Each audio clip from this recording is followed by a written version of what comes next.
ஒரு ஊரில் ஒரு புகழ்பெற்ற பத்திரிகையாளர் இருந்தார். அவர் ஒரு நாள் திடீர்னு இறந்து போயிட்டார். அதுக்கப்புறம் நேராக சொர்க்கத்துக்கு போனார். சொர்க்கத்தின் வாசலில் நின்றுக்கிட்டு இருந்த ஒருத்தர் அவரை தடுத்தார். இதை பாரு, ஏற்கனவே இங்கே 12 பத்திரிகையாளர்கள் இருக்கிறாங்க, அவங்களுக்கே இங்கே வேலை இல்லை. அதுக்கு என்ன காரணம்னா, சொர்க்கத்தில் திடுக்கிடும் செய்திகள்லாம் ஒன்றும் கிடையாது. அப்படி என்ன இருக்க போகுது? இங்கே எல்லாம் அது ஒழுங்காக நடந்துக்கிட்டு இருக்கோம். எல்லாம் ஒழுங்காக நடந்தால் பத்திரிகைகளுக்கு சுவாரஸ்யமான கொலை, கொள்ளை, தீ வைப்பு இது மாதிரி எதுவும் இங்கே இல்லை. ஏற்கனவே இங்கே இருக்கிறவங்க எல்லாரும் மரத்தடியில் உட்காந்துக்கிட்டு தியானம் பண்ணிகிட்டு இருக்கிறாங்க. அந்த ஒரே செய்தி தான் தினமும் இங்கே வந்துக்கிட்டு இருக்குது. அதை படிக்கிறதுக்கே இங்கே ஆள் கிடையாது. அதனால் நான் என்ன சொல்கிறேன்னா, நீ பேசாமல் நரகத்துக்கே போயிடு. அங்கே எவ்வளவோ நிகழ்ச்சிகள் நடந்துக்கிட்டு இருக்கு. அங்கே தான் அதிகமான பத்திரிகையாளர்கள் தேவைப்படுறாங்க. அங்கே உனக்கு நிறைய வேலை இருக்கும். அதை செய்கிறதில்ல நீயும் மகிழ்ச்சியாக இருக்கலாம் அப்படின்னு சொன்னாராம். அங்கே அந்த சொர்க்கத்தின் வாசலில் நின்றுக்கிட்டு இருந்தவர். இந்த பத்திரிகையாளர் அங்கேயே நின்று கொஞ்சம் யோசனை பண்ணார். இவருக்கு சொர்க்கத்திலே இருக்கணும்னு தான் ஆசை. அதனால் மெதுவாக அவர்கிட்ட பேசினாராம். ஐயா, என்னை ஒரு 24 மணி நேரம் இங்கே உள்ளே இருக்கிறதுக்கு அனுமதி கொடுங்க. இங்கே இருக்கிற பல பத்திரிகையாளர்களை எனக்கு தெரியும். அவங்களில் சில பேரை சமாதானப்படுத்தி மெதுவாக பேசி நரகத்துக்கு அனுப்பி வச்சுட்றேன். நான் இங்கே இருந்துக்கிறேன். உங்கள் கணக்குப்படி 12 பேருக்கு மேலே இங்கே தாண்டாது, அப்படி பார்த்துக்கிறேன் அப்படின்னாராம். அவரும் யோசனை பண்ணி பார்த்துட்டு, சரி அப்படியே உனக்கு அனுமதி கொடுக்குறேன். ஆனால் ஒரு விஷயம், 24 மணி நேரம் தான் அனுமதி, அதுக்குள்ளே எல்லாம் நடக்கணும் அப்படின்ட்டுருக்கார். சரின்னு சொல்லிவிட்டு இந்த பத்திரிகையாளர் உள்ளே போனார். யோசனை பண்ணார். திட்டம் போட்டு ஒரு பொருளையை கிளப்பி விட்டார். சக பத்திரிகையாளர்களெல்லாம் கூப்பிட்டு சொன்னாராம். இதை பாருங்கள், நரகத்தில் ஒரு பெரிய தினசரி பேப்பரை கொண்டுக்கிட்டு வர்றதுக்காக திட்டம் போட்டுக்கிட்டு இருக்காங்க. அதுக்கு பல அதிகாரிகள் தேவைப்படுறாங்க. நிறைய சம்பளம் கிடைக்கும். யார் யாரெல்லாம் நரகத்துக்கு போக ஆசைப்படுறாங்களோ அவங்கெல்லாம் போகலாம் அப்படின்னு ஒரு பொருளையை கிளப்பி விட்டார். 24 மணி நேரம் கழித்து வாசல் பக்கம் போனார். அங்கே இருந்தவர்கிட்ட எத்தனை பேர் வெளியேறினாங்கன்னு விசாரித்தாராம். அப்போ அவர் இவரை, நீ வெளியே போகக்கூடாது, முதல்ல உள்ளே தான் இருக்கணும் அப்படின்னு தடுத்தாராம். அப்புறம் சொன்னாராம், நீ சொன்ன செய்தியை கேட்டதும் இங்கே இருந்த எல்லா பத்திரிகையாளர்களுமே நரகத்துக்கு போயிட்டாங்கப்பா, உள்ளே யாருமே இல்லை, அதனால் நீ உள்ளே இருக்கலாம் அப்படின்னாராம். இதை கேட்டதும் இந்த பத்திரிகையாளரே குழம்பி போயிட்டார். ஒருவேளை உண்மையிலேயே நரகத்தில் புதுசாக பத்திரிகை ஏதாவது ஆரம்பிக்க போகிறாங்களோ அப்படின்னு அவரே நினைக்க ஆரம்பிச்சிட்டாராம். அப்புறம் சொன்னாராம், ஐயா என்னை விட்டுருங்க, நான் நரகத்துக்கே போயிடுறேன், அங்கே ஏதோ விசேஷம் இருக்கணும் அப்படின்னாராம். இல்லைன்னா இத்தனை பேரும் ஒட்டு மொத்தமாக அங்கே போகிறதுக்கு சான்ஸே இல்லை, என்னை தடுக்காதீங்கன்னு கெஞ்ச ஆரம்பிச்சிட்டாராம். மற்றவங்க நம்பணுங்கிறதுக்காக ஒரு பொருளையை கிளப்பி விட்டார். கடைசியில் தானே அந்த பொருளைக்கு ஆளாயிட்டார். அதாவது பிறரை ஏமாற்றிய அவரது மனம் கடைசியில் அவரையே ஏமாற்ற ஆரம்பிச்சுட்டு பாருங்கள். நீங்கள் இப்படி அடுத்தவங்களை ஏமாத்துறதுக்கு உங்கள் மனசை பழக்கப்படுத்துகிறீங்க, ஆனால் கடைசியில் அதனால் நீங்களே ஏமாற்றப்படுகிறீர்கள் அப்படிங்கிறது பெரியவர்களுடைய புத்திமதி. அதனால் அவங்க மனசுக்கிட்ட ரொம்ப எச்சரிக்கையாக இருங்கோ அப்படிங்கிறாங்க. நம்ம ஆளுங்க அங்கே போய் என்ன சொல்லுவாங்கன்னா, இதை பாரு அங்கே போகாத இங்கே போகாதேன்னு பயமுறுத்துறது உண்டு. சில பேர் அங்கே பேய் இருக்குது, பிசாசு இருக்குது அப்படின்னு பொருளையை கிளப்பி விடுறது உண்டு. இருட்டு நேரம் காட்டு வழியாக ஒருத்தன் போய்கிட்டு இருக்கிறான். அங்கே பேய் பிசாசு நடமாட்டம் இருக்கிறதாக வதந்தி. இவன் பயந்துக்கிட்டே வேகமாக போகிறான். காடு முடிஞ்சு மெயின் ரோட்டுக்கு வந்து சேர்ந்தான். அப்பாடா, ஒரு பஸ்ஸு நின்றுக்கிட்டு இருக்கு தனியாக. இருட்டில் லேசாக தெரிஞ்சுது. ஓடி போய் ஏறி உள்ளே உட்காந்துக்கிட்டான். பயந்துக்கிட்டே போனவன் அப்புறம் தான் தெரியுது உள்ளே யாருமே இல்லை, டிரைவரும் இல்லை, கண்டக்டரும் இல்லை, வேறு யாரும் இல்லை. இவனுக்கு பேய் பயம் அதிகமாக போட்டுது. ஏன்னா நடு ராத்திரி. இந்த நேரம் பார்த்து அந்த பஸ்ஸு தானே நகர ஆரம்பிச்சுதான். இவனுக்கு இன்னும் பயம் அதிகமாக போட்டுது. ஏன்னா டிரைவர் சீட்டு காலியாக இருக்குது, பஸ்ஸு நகருது. இவன் உடம்பு பூரா நடுங்க ஆரம்பிச்சுட்டுது. வீல்னு கத்தலாமான்னு பார்த்தான். அந்த நேரம் பார்த்து அவன் தோளில் ஒரு கை விழுந்துதான். திடுக்கிட்டு திரும்பி பார்த்துருக்குறான். அங்கே டிரைவர் நிற்கிறார். அவர் சொன்னாராம், ஏன்பா ஏற்கனவே பஸ்ஸு பிரேக் டவுன், நாங்கள்லாம் பின்னாடி இறங்கி நின்று தள்ளிகிட்டு இருக்கிறோம், நீ மட்டும் ஜாலியாக ஏறி உக்காந்துக்கிட்டியா, இறங்கி வந்து தள்ளுப்பா அப்படின்னாராம். இருட்டை கண்டா பயம் உண்டாவதே அது ஏன்? இப்படி ஒரு கேள்வியை ஒரு பெரியவர்கிட்ட கேட்டாங்க. அதுக்கு அவர் பதில் சொல்கிறார், மனிதனுடைய ஆதிகால வாழ்க்கையில் தொற்றி கொண்ட பயம் இது வேரூன்றி இருக்குது, இன்னமும் போகலை. 50,000 வருஷங்களுக்கு முன்னாடி மனுஷன் குகைகளில் வாழ்ந்தான். பகலில் பயம் இருக்காது, ராத்திரியில் மிருகங்கள் தாக்கும் கொல்லும், நிம்மதியாக தூங்கக்கூட முடியாது. அதனால் இந்த மனுஷனுக்கு இரவுன்னா மரணம் பயம் அப்படின்னு பழகி போச்சு. மனிதர்களுடைய எல்லா மனசையும் சேர்த்து மொத்தமாக ஒரு மனசு உண்டு. மனிதர்களுடைய நினைவு இந்த மொத்த மனசில் பதிஞ்சிருக்கு, பரவுது. இந்த மொத்த மனசில் இருட்டு பற்றிய பயம் பதிந்து நீடிக்குது அப்படிங்கிறார் அவர். இந்த காலத்தில் இரவை பகலாக்கிறதுக்கு எவ்வளோ விளக்குகள்லாம் வந்தாச்சு. ராத்திரியிலேயும் மிருகங்கள் தாக்குங்கிற நிலைமை இல்லை. பாதுகாப்பான வீடுகள் விலங்குகளும் விலகி போயிட்டு, விலங்குகள்லாம் விலகி போயிட்டுது, வீடுகளும் பாதுகாப்பாக இருக்குது. சரி, இருந்தாலும் அந்த பழங்கால பயம் இருட்டு பயம் இன்னமும் மனுஷனை விட்டு போகலை. இன்னொரு விஷயம் என்னென்னா, இருட்டிலேருந்து வெளிச்சத்துக்கு வராத மனிதர்களும் இன்றைக்கி அதிகம். ஒரு ஆள் ஆற்றுக்கு மீன் பிடிக்கிறதுக்காக போனான், இன்னும் விடியல. அதுக்குள்ளே வலையை எடுத்துகிட்டு கிளம்பி போயிட்டான். வெளிச்சம் வர்றதுக்கு முன்னாடியே போய் சேர்ந்துட்டான். விடிகிற வரைக்கும் என்ன பண்ணுறது, சும்மா கரையிலே உட்காந்து காலாட்டிகிட்டு இருக்கிறான். காலில் ஏதோ ஒரு சின்ன மூட்டை தட்டுப்பட்டுது. இருட்டில் அது என்னன்னு சரியாக தெரியல. மூட்டைக்குள்ளே சின்ன சின்ன கல்லாக நிறைஞ்சிருக்குது. சும்மா பொழுது போகணுமேங்கிறதுக்காக இவன் அந்த மூட்டைக்குள்ளே இருந்து ஒவ்வொரு கல்லாக எடுத்து ஆற்றுல வீசிக்கிட்டு இருக்கிறான். விடிகிற வரைக்கும் வேறு வேலை இல்லைங்கிறதுனால இப்படி செஞ்சுக்கிட்டே உட்காந்துருக்கிறான். கிழக்க மெதுவாக வெளிச்சம் தெரிய ஆரம்பிச்சிது. பொழுது விடியறதுக்கான அறிகுறி. இதுக்குள்ளே அந்த மூட்டையில் இருந்த எல்லா கல்லையும் எடுத்து வீசி எறிஞ்சுட்டான். கடைசியாக ஒரே ஒரு கல் மட்டும்தான் கையில் பாக்கி இருந்தது. வெளிச்சம் வந்ததும் அந்த கல்லை பார்த்தான், அப்படியே திகைச்சு போயிட்டான். அடடா, இது வரைக்கும் தெரியாமல் தப்பு பண்ணிட்டோமே அப்படின்னு நினச்சான். ஏன் தெரியுமா, அவன் கையில் இருந்தது வெறும் கல் இல்லை, விலை வசந்த ரத்தன கல். அது இருட்டில் என்னென்னு புரியாததுனால மூட்டையில் இருந்த எல்லா ரத்தன கல்லையும் ஆற்றுல வீசி எறிஞ்சிருக்கிறான். இப்போ அவனுக்கு அழுகையே வந்துடும் போல இருந்தது. வாழ்க்கையை வசதி ஆக்கிக்கிறதுக்கான வாய்ப்பு அவனுக்கு இருந்தது. இருந்தாலும் இருட்டில் அதை இழந்துட்டான். அந்த வகையில் அவனுக்கு கொஞ்சம் அதிர்ஷ்டம் இருந்திருக்குது. அதாவது ஏதோ ஒரு வகையில் இருந்திருக்குது. அதனால தான் அந்த கடைசி கல்லை எரியறதுக்குள்ளே வெளிச்சம் வந்துட்டுது. பல பேருக்கு அந்த அளவு கூட அதிர்ஷ்டம் வர்றதில்லை. எல்லாத்தையும் வீசினதுக்கு அப்புறம் தான் வெளிச்சம் வரும். என்னென்னு விவரம் தெரியாமலே எழுந்திரிச்சு வந்துடுவாங்க. வாழ்க்கைங்கிறது ஒரு பெரிய புதையல். அதை புரிஞ்சிக்காமல் மனுஷன் அதை வீசி எரிஞ்சிக்கிட்டு இருக்கான் அப்படிங்கிறது தான் பெரியவங்க கருத்து. சில பேருக்கு புரிஞ்சுக்கிற நேரம் வரும், அதுக்குள்ளே வாழ்நாள்லாம் ஓடி போயிருக்கும். அதுக்கப்புறம் என்ன பண்ணுறது? நம்மால் ஒருத்தன் கையில் ஒரு சின்ன பையோடு வந்துக்கிட்டு இருந்தான். பைய உள்ள ஏகப்பட்ட நகைகள் ரத்தன கல் எல்லாம் இருக்குது. வந்துக்கிட்டு இருந்தவன் திடீர்னு அந்த பையை அப்படியே ஒரு குளத்தில் வீசி எறிஞ்சுட்டான். மகான்கள் தான் இப்படி பற்று இல்லாமல் இருப்பாங்க.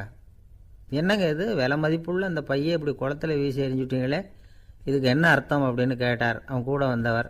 அவன் மெதுவாக இவர் காதோட காதாக சொல்கிறான். ஒரு போலீஸ்காரர் பின்னாடி வந்துக்கிட்டு இருக்கிறார், அவர் போனதுக்கப்புறம் இதை எடுத்துக்குவேன் அப்படிங்கிறான். நம்மக்கிட்ட ஒருத்தன் தப்பாக நடந்துக்கிட்டானா உடனே நாம் என்ன செய்வோம்? கையை ஓங்கிட்டு அவனை அடிக்க போவோம். நாம் அவங்ககிட்ட அவனை விட ஒருபடி மேலே தப்பாக நடந்துக்குவோம். ஆனால் பெரியவங்கள்லாம் அப்படி நடந்துக்கிறது இல்லை. இன்னா செய்தாரை ஒருத்தல் அவர் நாண நன்னயம் செய்து விடல் அப்படின்னு வள்ளுவர் சொல்லியிருக்கார் இல்லையா? அதுக்கு தகுந்த மாதிரி நடந்துக்குவாங்க. பாயசித் விஸ்தாமிங்கிறவர் ஒரு பெரிய ஞானி. அவர் ஒரு நாள் ராத்திரி ரொம்ப நேரம் மசூதியில் இருந்துட்டு வீட்டுக்கு திரும்பி வந்துக்கிட்டு இருக்கிறார். வழியில் ஒரு குடிகாரன், அவன் கையில் ஒரு இசைக்கருவி, அதை கண்ணா பின்னான்னு மீட்டிக்கிட்டு வாய்க்கு வந்தபடியே என்னத்தையோ பாட்டுன்னு நினச்சிக்கிட்டு பாடிக்கிட்டு அவன் பாட்டுக்கு கிடக்கிறான் வழியில். அதோடு இருந்தாலும் பரவாயில்ல, அந்த பக்கமாக வழியில் போகிறவங்க வர்றவங்களையெல்லாம் பார்த்து கண்ணா பின்னான்னு திட்டிக்கிட்டு இருக்கிறான், ரொம்ப வளர்க்குறான். பாயசீத் பிஸ்தாமிங்கிற அந்த பெரியவர் அந்த வழியாக போகிறார். அவனை பார்க்குறார். அவனுடைய நிலைமையை பார்த்துட்டு பரிதாபப்படுறார். ஏன்பா இது மாதிரியெல்லாம் நடந்துக்கிற, இப்படி நடக்கலாமா அப்படின்னு ஏதோ கொஞ்சம் புத்திமதி சொல்கிறதுக்கு ஆரம்பித்தார். அவனுக்கு கோபம் வந்துட்டுது. கையில் வச்சுருந்த வாத்திய கருவி அதால் ஓங்கி அந்த பெரியவர் தலையில் ஒரு அடி கொடுத்தான். இரத்த காயம் ஏற்பட்டு போச்சு. அவன் கையில் இருந்த இசைக்கருவியும் அடித்த வேகத்தில் ரெண்டாக உடஞ்சி போச்சு. அவ்வளோ வேகமாக அடிச்சிருக்கான். இவ்வளவு தூரத்துக்கு நடந்து போச்சுல்ல, அந்த மாபெரும் ஞானி வாயை திறந்து ஒரு வார்த்தை கூட பேசலை. பேசாமல் தலையை பிடிச்சிக்கிட்டு அவர் பாட்டுக்கு போயிட்டார். மறுநாள் அந்த பெரியவர் என்ன பண்ணார் தெரியுமா? கொஞ்சம் இனிப்பு பண்டங்கள், கொஞ்சம் பணம், இது ரெண்டையும் ஒரு ஆள் மூலமாக அனுப்பி வச்சார் அந்த குடிகாரனுக்கு. அவனுக்கு ஒன்றும் புரியல. என்ன விவரம்னு விசாரித்தான். வந்த ஆள் ஒரு கடுதாசியை நீட்டினான். அதில் விவரம் இருந்தது. ஞானி எழுதியிருக்கிறார், இதை பார்ப்பா, உங்களுடைய இசைக்கருவி உடையறதுக்கு என்னுடைய தலை காரணமாக ஆயிட்டுது. அதுக்காக நான் ரொம்ப வருத்தப்படுறேன். அதுக்காக தான் பணம் அனுப்பி வச்சுருக்கேன். வேறு புதுசாக ஒரு இசைக்கருவி வாங்கிக்கோ. அப்புறம் இன்னொரு விஷயம், நேற்றுக்கு ராத்திரி என்கிட்ட ஏகப்பட்ட கசப்பான வார்த்தைகளை வந்து பேசினேன். இதோடு அனுப்பியிருக்கிற இனிப்பு பண்டங்களை சாப்பிட்டு உன்னுடைய நாவில் உள்ள கசப்பை மாற்றிக்கும் அப்படின்னு அதில் எழுதப்பட்டிருந்தது. இந்த சமயத்தில் அவன் வந்து குடி மயக்கத்தில் இல்லை, தெளிஞ்சு போயிருந்த நேரம் இது. அதனால் அதை படித்த உடனே அவனுக்கு ரொம்ப வெக்கமாக போச்சு. தலை குனிஞ்சான், யோசனை பண்ணான். கொஞ்ச நேரத்தில் தன்னுடைய நண்பர்கள் சில பேரையும் கூப்பிட்டுக்கிட்டு நேராக அந்த ஞானி இருக்கிற இடத்துக்கு ஓடினான். அவர் காலில் விழுந்தான், அவர்கிட்ட மன்னிப்பு கேட்டுக்கிட்டான். பெரியவங்களே தெரியாமல் வந்து நான் இந்த பாவச் செயலை பண்ணிவிட்டேன், என்னை மன்னிச்சுங்க, உங்களுடைய பொறுமையும் போதனையும் என்னுடைய கண்ணை திறந்துட்டுது. இனிமேல் நானும் என்னுடைய நண்பர்களும் நல்ல வழியில் திருந்தி வாழ போகிறோம் அப்படின்னா. ஞானி செய்த நன்னயம் குடிகாரனை எப்படி திருத்திருக்கு பார்த்தீங்களா? இந்த கதையை கேட்டுவிட்டு ஒருத்தர் சொன்னார், என் வாழ்க்கையில் கூட அப்படி ஒரு சம்பவம் நடந்தது சார். நானும் ஒரு நாள் ராத்திரி ஓவராக குடிச்சிட்டு ஒரு கிட்டாரை வாசிச்சுக்கிட்டு கண்ணாபின்னான்னு உளறிக்கிட்டு திட்டிக்கிட்டு இருந்தேன். அந்த சமயம் அந்த வழியாக ஒருத்தர் வந்தார். ஓங்கி தலையில் ஒரே ஒரு அடி, ரத்தம் வந்துட்டுது. அதுக்கப்புறம் என் மனசு தெரிந்துவிட்டுது சார் அப்படின்னார். அப்படியா என்ன ஆச்சரியமா? ஆமாம் சார், அடி விழுந்தது அவர் தலையில் இல்லை, என் தலையில். வந்தவர் என்ன அப்படி அடிச்சுட்டார். மயக்கம் தெளிஞ்சதுக்கு அப்புறம்தான் எனக்கு விவரம் புரிஞ்சுது. அவர் ஒரு போலீஸ்காரர் அப்படின்னார் ரொம்ப சோகமாக. ஒரு ஊரில் ஒரு துறவி இருந்தார், புத்த சமய துறவி. அந்த ஊர் மன்னன் அவரை பற்றி கேள்விப்பட்டிருக்கான். ஒரு நாள் புறப்பட்டு போனான், துறவியின் பாதங்களை தொட்டு வணங்கினான். அதுக்கப்புறம் சொன்னான், ஐயா, நான் உங்களை அரண்மனைக்கு அழைச்சிட்டு போகிறதுக்காக வந்திருக்கிறேன். இனிமேல் நீங்கள் இங்கே எதுக்கு இருக்கணும் அப்படின்னானா.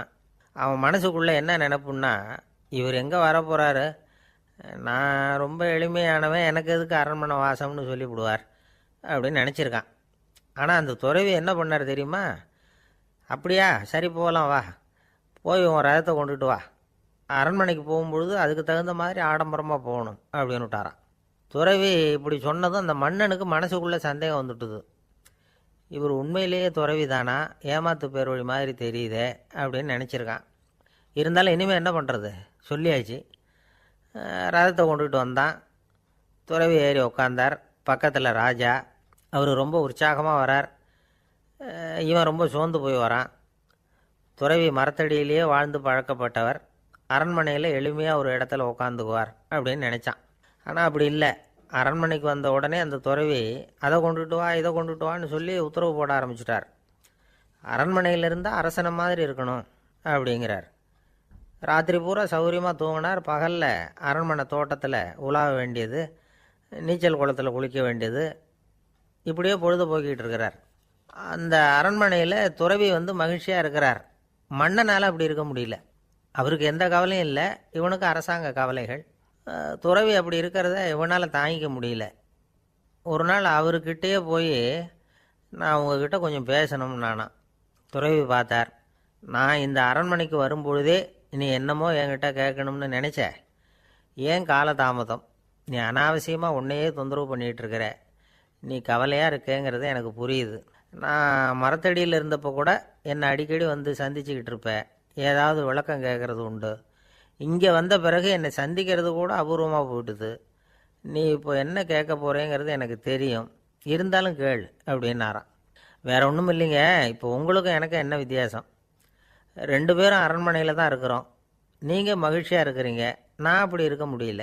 இவ்வளவுக்கும் நீங்கள் முன்னாடி இருந்தது மாதிரி இல்லை.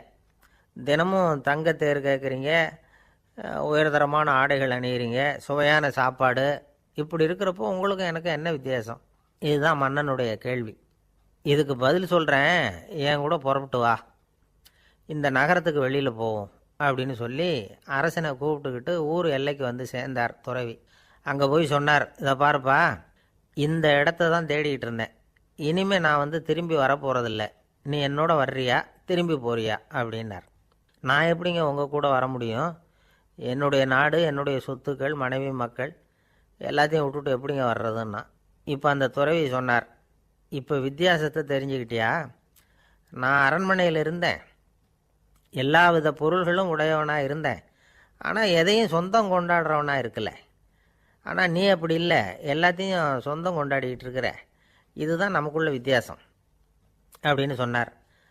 அரண்மனை ஆடைகளை அப்படியே களைஞ்சார், அரசங்கிட்ட கொடுத்தார். உன்னுடைய ஆடைகளை நீயே வச்சுக்கோன்னார். அவர் பாட்டுக்கு நடந்து போனார், திரும்பியே பார்க்கல. அரசனுக்கு அப்போ தான் தன்னுடைய அறியாமை விளங்குச்சான். இதிலேருந்து நாம் புரிஞ்சிக்க வேண்டியது என்னென்னா, இந்த உலகத்தில் எத்தனையோ பொருள்கள், அதையெல்லாம் முறையாக பயன்படுத்தினா மகிழ்ச்சி. அதை விட்டுட்டு அதுக்கெல்லாம் சொந்தம் கொண்டாட ஆரம்பித்தா கவலை. நம்ம ஆட்கள் சொந்தம் கொண்டாடுற விதமே தனி.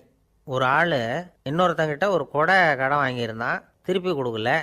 கொடையை கொடுத்தவன் கேட்டான், என்கிட்ட கடன் வாங்கினிய கொடை, அதை கொஞ்சம் திருப்பி தர்றியான்னா.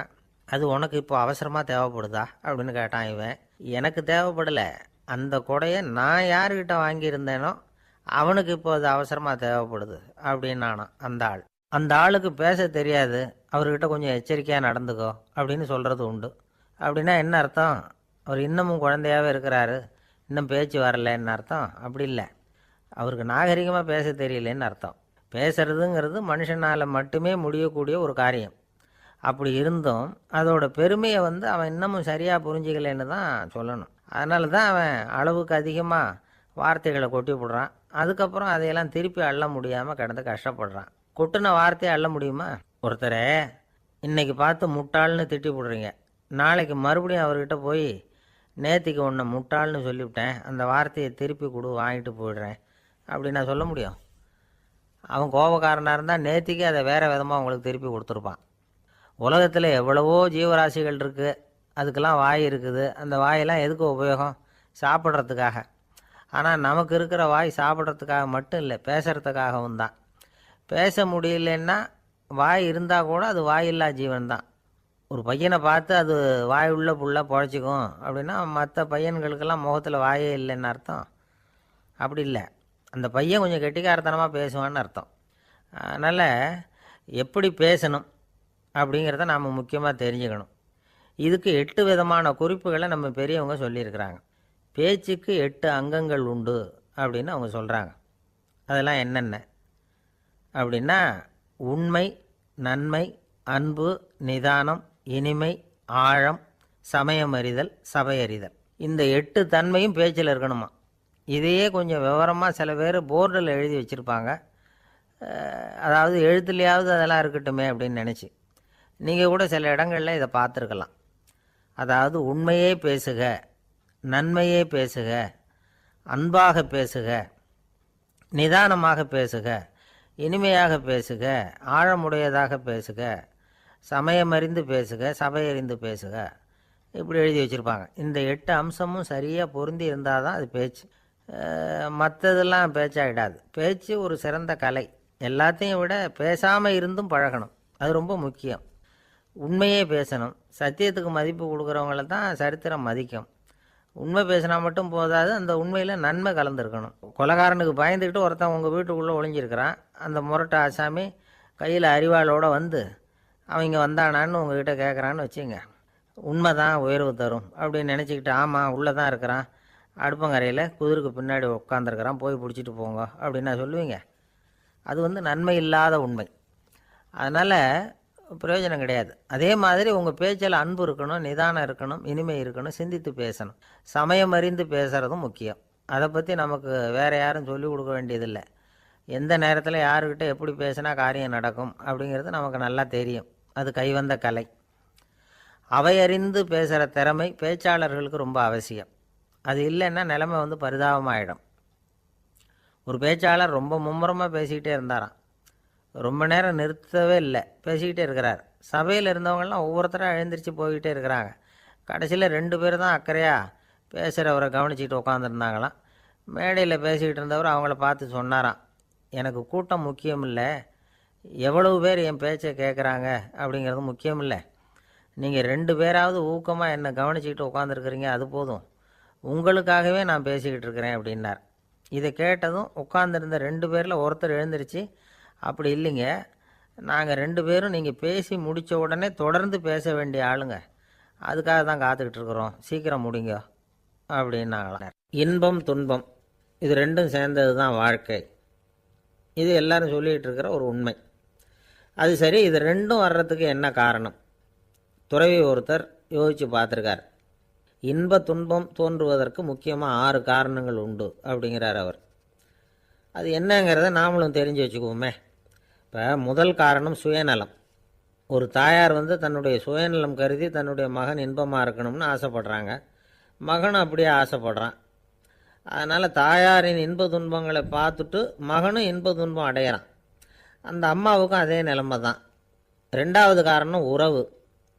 நான் துறவியான பிறகு கூட உறவுங்கிற காரணத்தினால தான் தாயாருடைய சுக துக்கங்களை கண்டு நானும் சுக துக்கம் அடைகிறேன்.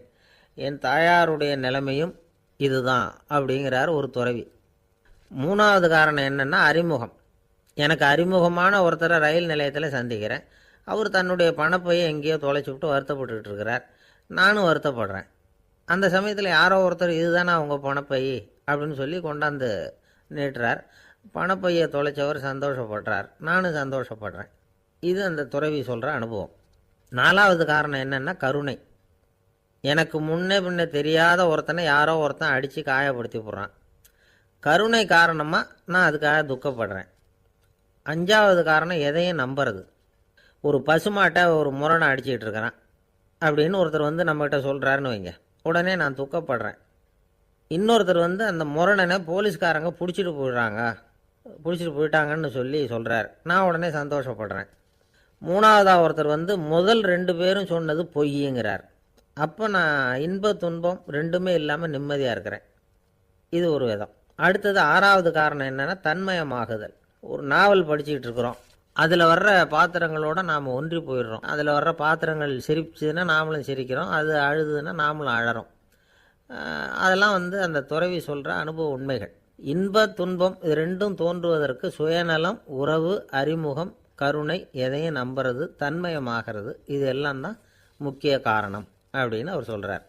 ஆகக்கூடி ஒட்டு மொத்தமாக யோசனை பண்ணி பார்த்தா பிற பொருள்கள் மீது பற்றுதல் காரணமாக தான் நாம் வந்து இன்ப துன்பம் அடையிறோம் அப்படிங்கிறத புரிஞ்சிக்க முடியுது. மனுஷன் வந்து இன்ப துன்பம் அடையிறதுக்கு 7வது காரணம் கூட ஒன்று உண்டு அப்படின்னு சொல்லிகிட்டே வந்தார் ஒருத்தர். அது என்ன அப்படின்னு கேட்டோம். அதுதான் சார் இந்த நீங்கள் சொல்லிட்டு வர்ற இன்று ஒரு தகவல்னார். எப்படி சொல்கிறீங்கன்னு கேட்டோம். இன்று ஒரு தகவல் கேட்க ஆரம்பிக்கிறப்போ மனசில் இன்பம், ஆரம்பித்த உடனே இது ஏற்கனவே கேட்ட சமாச்சாரமாச்சே அப்படின்னு நினைக்கிறப்போ துன்பம் அப்படின்னு அதுக்கு ஒரு விளக்கம் கொடுத்தார் அவர். கடற்கரை ஓரமாக ஒரு பெரியவர் கையால் மணலை கீறிக்கிட்டே உட்காந்துருக்கிறார். என்னத்தையும் தேடிட்டு இருக்கிறது மாதிரி தெரிஞ்சுது. மெதுவாக கிட்டத்தில் போய் என்னத்தை தேடிட்டு இருக்கிறீங்க அப்படின்னு கேட்டோம். அவர் சாவகாசமாக நிமிர்ந்து பார்த்து நிம்மதியை தேடிட்டு இருக்கிறேன்னார். நாங்கள் ஒரு மாதிரி ஆகிட்டோம். இருந்தாலும் சமாளிச்சுக்கிட்டு, சார் மணலில் வந்து கிழிஞ்சல் தான் கிடைக்கும், நிம்மதி கிடைக்காது அப்படின்னோம். சரி, இன்றைக்கி வசமாக நம்மகிட்ட ஒரு ஆள் மாட்டிக்கிட்டார் அப்படின்னு நினச்சி அவர் பக்கமாக போய் உட்காந்துக்கிட்டு கதை சொல்ல ஆரம்பிச்சிட்டோம். ஒரு பெரிய மன்னர் இருந்தார். அவருக்கு எல்லா வசதியும் இருந்தது. இருந்தாலும் ஒரே ஒரு குறை. அது என்னென்னா நிம்மதி இல்லைங்கிற குறை. அரண்மனையில் தினமும் கலை நிகழ்ச்சி, நாட்டியம் எல்லாம் நடந்துக்கிட்டு தான் இருந்தது. இருந்தாலும் நிம்மதி இல்லை. சரி, நிம்மதி எங்கே கிடைக்கும் அப்படின்னு தேட ஆரம்பித்தார். உடனே அதுக்கான முயற்சிகளில் தீவிரமாக இறங்கினார். நாட்டில் உள்ள தத்துவ மேதைகளெல்லாம் கூப்பிட்டுக்கிட்டு வர சொன்னார். எல்லோரும் வந்து சேர்ந்தாங்க. அவங்கள பார்த்து நிம்மதி எங்கே இருக்குது அப்படின்னு விசாரித்தார். அவங்களுக்கு அது தெரிஞ்சால் ஏன் இப்படி ராஜா முன்னாடி வந்து நின்றுட்டு இருக்க போகிறாங்க? ராஜாவோட கேள்விக்கு ஒவ்வொருத்தரும் ஒவ்வொரு மாதிரி விளக்கம் கொடுக்க ஆரம்பிச்சிட்டாங்க. எந்த பதிலும் ராஜாவுக்கு திருப்தி அளிக்கக்கூடிய அளவுக்கு இல்லை. சரி, போயிட்டு வாங்கன்னு சொல்லி அவங்களெல்லாம் அனுப்பி வச்சுட்டார். ஒரு நாள் அவர் மாளிகையில் உப்பரிகையில் நின்றுக்கிட்டு இருக்கிறார். அந்த சமயத்தில் தெருவில் ஒரு பிச்சைக்காரன் ரொம்ப உல்லாசமாக பாட்டு பாடிக்கிட்டே போய்கிட்டு இருக்கிறான். குரலில் ஒரு சந்தோஷம், நடையில் ஒரு மிடுக்கு. அவங்ககிட்ட கொஞ்சம் கூட கவலை இருக்கிறதா தெரியல. உடனே ராஜா இதை பார்த்தார். ஏவலாளிகளை வந்து கைதட்டி கூப்பிட்டார். உடனே ஓடி போய் அந்த பிச்சைக்காரனை இங்கே அழைச்சிட்டு வாங்கன்னு உத்தரவு போட்டார். இவங்க உடனே ஓடி போய் அவனை கூப்பிட்டாங்க. அரண்மனைக்கு வாழ்ந்தாங்க. அவன் வரல. அரண்மனைக்குள்ளே அடி எடுத்து வைக்க மாட்டேன்னு சொல்லிவிட்டான். ராஜா கிட்ட வந்து விஷயத்தை சொன்னாங்க. அவருக்கு ரொம்ப ஆச்சரியம், இப்படி ஒரு ஆள் இருக்கிறானா அப்படின்னு. சரி, அவன் என்ன தான் சொல்கிறான் அப்படின்னு விசாரித்தார். இவங்க மறுபடியும் தெருவுக்கு போய் கேட்டாங்க. என்னை பார்க்கணும்னா ராஜா விருப்பப்பட்டார்னா அவரை வேணும்னா இங்கே வர சொல்லுங்க அப்படின்னு சொல்லிவிட்டான். அதை வந்து ராஜா கிட்ட சொன்னாங்க. அவருக்கு கோபம் வரல. இவ்வளவு சுதந்திர உணர்வோடு இருக்கிறவன் சாதாரண ஆளாக இருக்க முடியாது அப்படின்னு நினச்சார். உடனே கிடுகிடுன்னு இறங்கி தெருவுக்கு வந்தார். பிச்சைக்காரங்கிட்ட போனார். நீ கவலைப்படாமல் சந்தோஷமாக பாடிக்கிட்டு போறியே, அது எப்படி முடியுது உன்னால் அப்படின்னு கேட்டார். ஏன் அப்படி கேட்குறீங்கன்னு அவன், அதுக்கு இல்லை, எனக்கு அரண்மனையில் எவ்வளவோ சுகபோகங்கள்லாம் இருக்குது, இருந்தாலும் நிம்மதி இல்லை. இது ஏன்னு எனக்கு தெரியல. இந்த தேசத்தில் உள்ள அறிஞர்களை எல்லாம் கூப்பிட்டு கேட்டு பார்த்துட்டேன், அவங்களுக்கும் தெரியல. உன்னை கேட்டால் தெரியும்னு நினச்சேன், அதனால தான் சந்திக்கிறதுக்கு ஆசைப்பட்டேன். ஆனால் நீ வரமாட்டேன்னு விட்டியே அப்படின்னார். பிச்சைக்காரன் கடகடன்னு சிரிக்க ஆரம்பிச்சிட்டான். மகிழ்ச்சிக்கும் உங்களுக்கும் தடையாக இருக்கிறது இந்த மாளிகை தான். இதை விட்டுட்டு வெளியில் வந்துட்டா நிம்மதி தேடிட்டு வந்துடும்னா. நான் அரசன், எனக்குன்னு கடமைகள் இருக்குது, அதையெல்லாம் விட்டுட்டு எப்படி வர முடியும்னார் ராஜா. ரெண்டும் ஒரே நேரத்தில் கிடைக்கணுங்கிறது முடியாத காரியம். உங்கள் சுகபோகத்துக்கு விலையாக தான் உங்கள் நிம்மதியை கொடுத்துக்கிட்டு இருக்கிறீங்க. என்ன பாருங்க, என்கிட்ட எதுவும் இல்லை, அதனால் எதுவும் போயிடுமோங்கிற பயமும் இல்லை, நிம்மதியாக இருக்கிறேன் அப்படின்னா அவன். ராஜா உடனே சந்தோஷப்பட்டு தன்னுடைய மேலங்கியை எடுத்து அவனுக்கு பரிசாக கொடுத்தாரான். அவன் சிரிச்சுக்கிட்டே அதை வாங்க மாட்டேன்னு விட்டானான். இதை நீங்கள் எனக்கு கொடுக்கறதுனால எந்த பயனும் இல்லை, அதே நேரத்தில் அதை வாங்கிக்கிட்டேன்னா அடுத்த வினாடியிலேருந்து அதை எப்படி காப்பாற்றுறதுங்கிற கவலை எனக்கு வந்து சேர்ந்துடும், அப்புறம் தூக்கம் வராது, நிம்மதி போயிடும் அப்படின்னானா. சொல்லிவிட்டு அவன் பாட்டுக்கு சந்தோஷமாக பாடிக்கிட்டே போயிட்டான். நிம்மதி எங்கே இருக்குங்கிறதையும் ராஜா தெரிஞ்சுக்கிட்டார். அந்த இடத்துக்கு தன்னால் போக முடியாதுங்கிறதையும் அவர் புரிஞ்சுக்கிட்டார். இப்படி இந்த கதையை அந்த கடற்கரையில் மணலை கீறிக்கிட்டே உட்காந்துருந்தார அந்த பெரியவர்கிட்ட சொல்லி முடித்தோம். அவர் முகத்தில் ஒரு தெளிவு தெரிஞ்சுது. எங்களை நிமிர்ந்து பார்த்தார். ரொம்ப நன்றிங்க, இப்போ எனக்கு தெரிஞ்சு போச்சு, நிம்மதி வேணும்னா அதுக்கு என்ன பண்ணணும்னு இப்போ நல்லா புரிஞ்சுக்கிட்டேன் அப்படின்னார். என்ன புரிஞ்சுக்கிட்டீங்கன்னு கேட்டோம். இனிமேல் இந்த பக்கம் வந்தால் உங்கள் கண்ணில் படாத இடமா பார்த்து உட்காரணும்னு புரிஞ்சுக்கிட்டேன் அப்படின்னார். இன்றைக்கு பல பேர் உயில் எழுதி வைக்கிறாங்கல்ல. இந்த உயில்னா என்ன? அதாவது ஒரு நபர் தனக்கு பின்னாடி தன்னுடைய சொத்துக்கள் யாருக்கு போய் சேரணும்னு நினைக்கிறாரோ அந்த நினைப்பை சட்டப்படி உறுதிப்படுத்துறது தான் உயில். சரி, உயிலை யார் எழுதலாம்? 18 வயசு பூர்த்தியான யாரும் உயில் மூலமாக சொத்துக்களை விநியோகிக்கலாம். கண் பார்வை இல்லாதவங்க, காது கேளாதவங்க, வாய் பேச முடியாதவங்க, இவங்கெல்லாம் கூட உயில் எழுதி வைக்கலாம். புத்தி சுவாதீனம் இல்லாதவங்க கூட சில சமயம் புத்தி தெளிவாக இருந்தால் உயில் எழுதலாமா. குடிபோதையில் இருக்கிறவங்க, தாங்கள் என்ன செய்கிறோங்கிறத தெளிவாக அறிய முடியாதவங்க, நோய் நொடியில் இருக்கிறவங்க, இவங்கெல்லாம் உயில் எழுத முடியாது. ஒருத்தரை நிர்பந்தப்படுத்தி ஏமாற்றி அல்லது சுய நினைவில்லாத ஒருத்தர்கிட்ட எழுதி வாங்கி வைக்கிற உயில் செல்லாது. உயிலை இந்த முறையில் தான், இந்த படிவத்தில் தான் எழுதணும்னு சட்டத்தில் விதி எதுவும் கிடையாது. இதுக்கு முத்திரை கட்டணமும் கிடையாது. உயிலை வெற்று காகிதத்தில் எழுதலாம். அச்சடிக்கணும், டைப் அடிக்கணுங்கிற அவசியம் கூட இல்லை. கையாலேயே கூட எழுதலாம். எழுதி இருக்கிறது புரியணும், அவ்வளவுதான். குறைந்தபட்சம் 2 சாட்சிகளை வச்சுக்கிட்டு உயில் எழுதுகிறவர் அதில் கையெழுத்து போடணும். கையெழுத்து போட தெரியாதுன்னா இடது கை பெருவிரல் ரேகை வைக்கலாம். உயில் சாசனத்துக்கு சாட்சிகள் கையெழுத்து இல்லைன்னாலும் அது செல்லாது.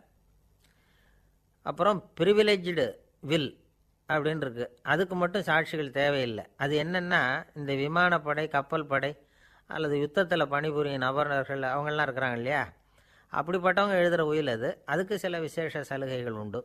ஒருத்தர் முதல்ல ஒரு உயில் எழுதி வைக்கிறார், அதுக்கப்புறம் மனசு மாறி போகுது, அது வேணாம்னு நினைக்கிறார், ரத்து செஞ்சுடலாம். அதுக்கப்புறம் வேறு உயிலும் எழுதலாம். உயிரோடு இருக்கிற வரைக்கும் எத்தனை தடவை வேணும்னாலும் உயில் எழுதலாம். கடைசியாக எழுதப்பட்ட உயில் சட்டப்படி சரியாக இருந்தால் அதுதான் அமலுக்கு வரும். சரி, எழுதுகிற உயிலை ரகசியமாக வச்சுருக்கிறது எப்படி? இது ஒரு கேள்வி. இதுக்கு என்ன செய்யணும்னா, ஒருத்தர் உயிலை எழுதினதுக்கு அப்புறம் அவர் தானாவோ அல்லது அங்கீகரிக்கப்பட்ட முகவர் மூலமாகவோ, அதாவது ஒரு ஏஜெண்ட் மூலமாகவோ, ஒரு கவரில் போட்டு சீல் வச்சு கவர் மேலே தன்னுடைய பெயரை எழுதி அல்லது அந்த ஏஜெண்ட் பெயரை எழுதி கவர் மேலே என்ன அடக்கம் செய்யப்பட்டிருக்கு, உள்ளே என்ன இருக்குது அப்படிங்கிற விவரம்லாம் எழுதி சார் பதிவாளர்கிட்ட ஒப்படைக்கலாம். இதுக்கு கட்டணம் உண்டு. அதுக்கப்புறம் எப்போ தேவைப்படுதோ அப்போ ஒரு மனு கொடுத்து அந்த கவரை திரும்ப வாங்கிக்கலாம். இப்போ எழுதுகிற உயிலை இவ்வளவு நாளுக்குள்ளே பதிவு செய்யணுங்கிற கால வரையறை உண்டா அப்படின்னு ஒரு கேள்வி வரலாம் இல்லையா? எப்போ வேணும்னாலும் பதிவு செய்யலாம். நம்மால் ஒருத்தர் ஒரு நாள் ரொம்ப அவசரமாக வந்தார். இந்த உயில் எழுதுறது சம்பந்தமாக பூரா விவரமும் எனக்கு உடனே தெரியணும்னார். நான் உடனே அவரை வக்கீல் ஒருத்தர்கிட்ட அழைச்சிட்டு போனேன். இவர் அவர்கிட்ட எல்லா விவரமும் கேட்டு தெரிஞ்சுக்கிட்டார். ரொம்ப தேங்க்ஸ்ன்னு சொல்லிவிட்டு 2 பேரும் வெளியில் வந்தோம். அதுக்கப்புறம் இவர்கிட்ட கேட்டேன், ஆமாம் இவ்வளவு விவரமாக கேட்குறீங்களே, உங்களுக்கு எத்தனை பிள்ளைங்க சார் அப்படின்னு கேட்டேன். 6 பேர் சார் அப்படின்னார். சரி, இருக்கிற சொத்து எவ்வளவுன்னு கேட்டேன். அதை இனிமே தான் சம்பாதிக்க போகிறேன் அப்படின்னார். வயிறு பசிக்குதேங்கிறது சிலரோட கவலை, வயிறு பசிக்க மாட்டேங்குதே அப்படிங்கிறது சில பேரோட கவலை. 2 விதமான கவலைக்கும் வயிறு தான் காரணமாக இருக்குது.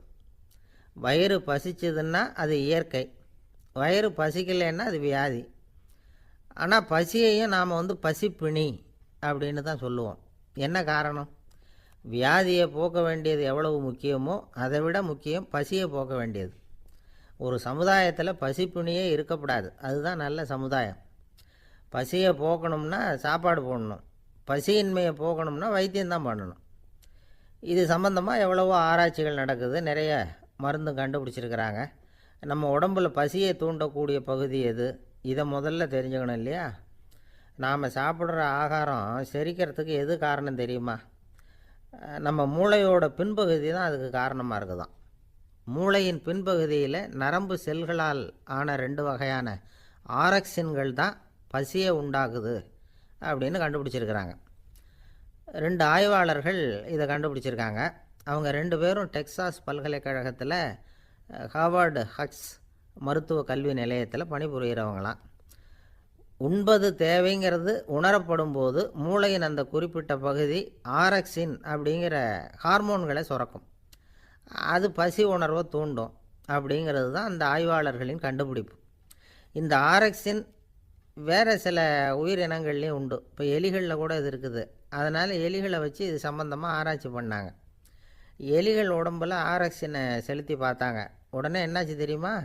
அந்த எலியெல்லாம் பசியால் துடிக்க ஆரம்பிச்சுட்டுது. எதையாவது தின்னு பசியை தீர்த்தா போதுங்கிற அளவுக்கு அந்த எலிகள்லாம் அல்லாட ஆரம்பிச்சுட்டுது. இயல்பாக சாதாரணமாக அந்த எலிகள் எவ்வளவு சாப்பிடுமோ அது மாதிரி 8 முதல் 10 மடங்கு அதிகமான ஆகாரத்தை 1 மணி நேரத்துக்குள்ளே சாப்பிட்டு தீர்த்துட்டு தான்.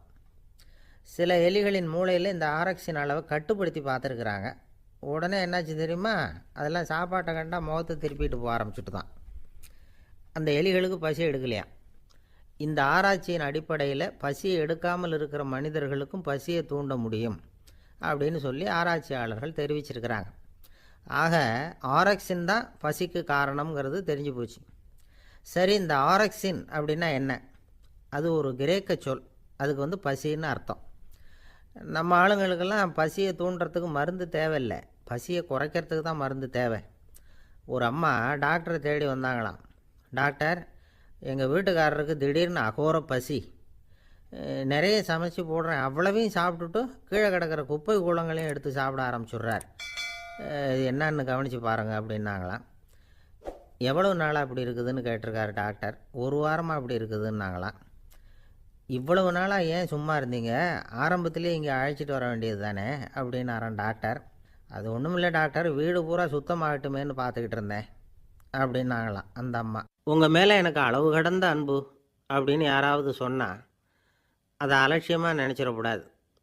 அது கொஞ்சம் சீரியஸான விஷயம். அளவுக்கு மிஞ்சினா எதுவுமே இடைஞ்சல் தானே. அன்பும் அப்படி தான். அன்பு அதிகமாக இருந்தால் அது எப்படி கெடுதல் பண்ணும் அப்படிங்கிற சந்தேகம் உங்களுக்கு வரலாம். தசரதன் கதை என்னாச்சு? கைகேயி மேலே வச்ச அளவு கடந்த அன்பு ராமன் காட்டுக்கு போகிறாப்புல ஆகிட்டுதில்ல. தசரதன் எப்பேற்பட்ட அரசன்? விஸ்வாமித்திரர் சொல்கிறார், என்ன மாதிரி முனிவர்களுக்கும் தேவர்களுக்கும் ஏதாவது கஷ்டம் வந்தால் முதல்ல முருகன்கிட்ட போவோம், அப்புறம் பரமசிவனை போய் பார்ப்போம், அதுக்கப்புறம் திருமால்கிட்ட போவோம், அப்புறம் பிரம்மன் இந்திரன் இவங்களெல்லாம் போய் பார்ப்போம், இவங்களாலையெல்லாம் முடியலன்னா கடைசியில் அயோத்திக்கு வருவோங்கிறார். உன்னை விட்டால் வேற கதி உண்டோ அப்படின்னு தசரதனை பார்த்து விஸ்வாமித்திரரே சொல்கிறார். அப்பேற்பட்ட அரசன் தசரதன் கைகேயி காலில் விழறான். உன் பாதங்களை தொட்டு கெஞ்சி கேட்டுக்கிறேன், ராமனை காட்டுக்கு அனுப்பாதேங்கிறான். தசரதனுடைய இந்த நிலைமைக்கு என்ன காரணம்? அவன் கைகேயி மேலே வச்ச அளவு கடந்த அன்பு தான் காரணம். இப்போ சொல்லுங்கள், அன்பாக இருந்தாலும் அது அளவுக்கு மீறி போனால் கெடுதல் பண்ணுமா பண்ணாதா? அது மட்டும் இல்லை, அளவு கடந்த அன்பு நீதிக்கும் நியாயத்துக்கும் புறம்பான காரியங்களையும் செய்ய வச்சிரும். தசரதன் மிகச்சிறந்த நீதிமான், தர்மத்துக்கு விரோதமாக ஒரு காரியமும் செய்யாதவன். அப்பேற்பட்டவன் தன்னுடைய மனைவியை பார்த்து என்ன சொல்கிறான் தெரியுமா? உனக்காக நான் என்ன செய்யணும்னு சொல்லு, செய்கிறேன். ஒரு குற்றமும் செய்யாத ஒருத்தனை கொல்லணுமா கொல்றேன். மரண தண்டனை விதிக்கப்பட்ட ஒருத்தனை விடுதலை செய்ய சொல்கிறியா செய்கிறேன். எந்த பிச்சைக்காரனையாவது கோடீஸ்வரனாக சொல்கிறியா ஆக்கிறேன், அல்லது கோடீஸ்வரனை பிச்சைக்காரன் ஆக்கணுமா ஆக்கிறேன் அப்படிங்கிறான். நீதிக்கு விரோதமான இந்த பாவங்களை செய்யறதுக்கு அப்பேற்பட்ட அரசன் எப்படி துணிஞ்சான்? மனைவி பேரில் வச்ச அளவு கடந்த அன்பு தான் காரணம். திரிசூலம், வஜ்ராயுதம், வாள் இதுகளால் தாக்கப்பட்டால் கூட அதையெல்லாம் கொஞ்சம் கூட லட்சியம் பண்ணாத ஒருத்தன் காமதேவனுடைய மலர் அம்புகள் தாக்குனா அதை அவனால் தாக்கு பிடிக்க முடியல, விழுந்துடுறான். காமதேவனுக்கு உள்ள மகிமையே அதுதாங்கிறார் துளசிதாசர். அதனால தான் பெரியவங்கள்லாம் என்ன சொல்கிறாங்கன்னா, எதையும் அளவுக்கு மீறி செய்யாதேங்கிறாங்க. அப்பா அம்மா மனைவி மக்கள் எல்லார் பேர்லேயும் அன்பு அவசியம்தான். ஆனால் அந்த அன்பு அறிவுக்கு புறம்பாக இருக்கக்கூடாது, அளவுக்கு மீறி இருக்கக்கூடாது. அப்போ தான் வாழ்க்கை சுகமாக இருக்கும். இல்லைன்னா அவஸ்தை தான். அளவுக்கு மீறின அன்புங்கிறது புரியுது, அது சரி. அறிவுக்கு புறம்பான அன்புங்கிறது எப்படி? ஒரு தாய்க்கு ஜலதோஷம் அல்லது ஏதோ ஒரு தொற்று நோயின்னு வச்சுங்களேன். அந்த அம்மாவுக்கு தன்னுடைய குழந்தை பேரில் அளவு கடந்த அன்பு. தனக்கு நோய் இருக்குது, அது அடுத்தவங்களுக்கு தொற்றக்கூடியது அப்படின்னு தெரிஞ்சிருந்தோம் அன்பை காட்டுறதுக்காக அந்த குழந்தைக்கு முத்தம் கொடுக்குறேன்னு தூக்கி வச்சுக்கிட்டு கொஞ்சம் ஆரம்பிச்சதுன்னு வச்சுக்கோங்க, அது நல்லா இருக்குமா? இதுதான் அறிவுக்கு புறம்பான அன்புங்கிறது. அது மாதிரி விலங்குகள்கிட்ட அன்பாயிருன்னு சொல்கிறோம். அதுக்காக புலிக்கு முத்தம் கொடுக்க முடியுமா? அப்படி கொடுத்தா அது அறிவுக்கு புறம்பான அன்பு. அதனால் அன்பு கூட அறிவுபூர்வமாக இருக்கணும் அப்படிங்கிறத இன்றைக்கி தகவல் மூலமாக நாம் புரிஞ்சுக்கணும். இந்த காலத்து காதலன் தன்னுடைய காதலிகிட்ட சொன்னானாம், இதை பாரு, உன் பேரில் எனக்கு அளவு கடந்த அன்பு, உனக்காக என்ன செய்யணும் சொல்லு, செய்கிறேன். நெருப்பில் நடக்கணுமா நடக்கிறேன், நீரில் குதிக்கணுமா குதிக்கிறேன், உயிரையே கொடுக்கணுமா கொடுக்குறேன் அப்படின்னா. சரி, வர்றேன் ஞாயிற்றுக்கிழமை சாயந்தரம் 6 மணிக்கு இதே இடத்துக்கு வாங்க அப்படின்னுது அந்த பொண்ணு. இவன் கொஞ்சம் யோசனை பண்ணி பார்த்துட்டு, அன்னைக்கு மழை பெய்யாமல் இருந்தால் வந்துடுறேன் அப்படின்னானா. இந்த உலகத்தில் மனுஷன் எவ்வளவோ தவறுகள் செய்கிறான். அதுக்கெல்லாம் என்ன காரணம்? அதை பற்றின ஆராய்ச்சி தான் இன்றைக்கி. இதுக்கு ஆராய்ச்சி என்னத்துக்கு, அது தெரிஞ்ச விஷயம் தானே அப்படின்னு நீங்கள் நினைக்கலாம். ஆனால் அப்படி அலட்சியமாக இந்த விஷயத்தை விட்டுறக்கூடாது. பொதுவாக எல்லோரும் நினைக்கலாம், எது சரி எது தவறு அப்படின்னு தெரியாததுனால தான் மனுஷன் தப்பு பண்ணுறான் அப்படின்னு. ஆனால் அப்படி சொல்லிட முடியாது. மனுஷன் தெரிஞ்சே தான் தவறுகள் பண்ணுறான். இப்போ உதாரணத்துக்கு, ஒரு சாலையில் இடது பக்கம் போக வேண்டிய ஒருத்தர் நடுக்கோட்டை தாண்டி வலது பக்கமாக வண்டியை ஓட்டிகிட்டு போகிறாருன்னு வச்சுக்கோங்க. என்னப்பா இது தப்பு இல்லையா அப்படின்னு அவர்கிட்ட கேட்டால், அதெல்லாம் எனக்கு தெரியும், நீ உன் வேலையை பார்த்துட்டு போ அப்படிம்பார். வலது பக்கமாக போகிறது தப்புன்னு தெரிஞ்சே தான் அவர் அப்படி செய்கிறார், அப்படி போகிறார். பெரிய உத்தியோகத்தில் இருக்கிறவங்க கூட லஞ்சம் வாங்குறாங்க. அவங்களுக்கெல்லாம் லஞ்சம் வாங்குறது தப்புன்னு தெரியலன்னு அர்த்தம்? திருடுறது தப்புன்னு தெரியாமலாம் மனுஷன் திருடுறான்? நல்லாவே தெரியும். நீங்கள் வேணும்னா கேட்டு பாருங்கள், வேறு வழி இல்லை அதனால தான் திருடுறேன்பா.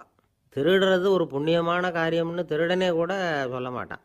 திருடுறது தவறுங்கிறது திருடனுக்கு தெரியும் அப்படிங்கிறத விளக்கிறதுக்காக ஒரு பெரியவர் ஒரு கதை சொன்னார். அதாவது 2 திருடர்கள் 2 பேரும் சேர்ந்து ஒரு வீட்டுக்கு போய் ஒரு 10,000 ரூபாயை திருடிட்டு வந்துடுறாங்க.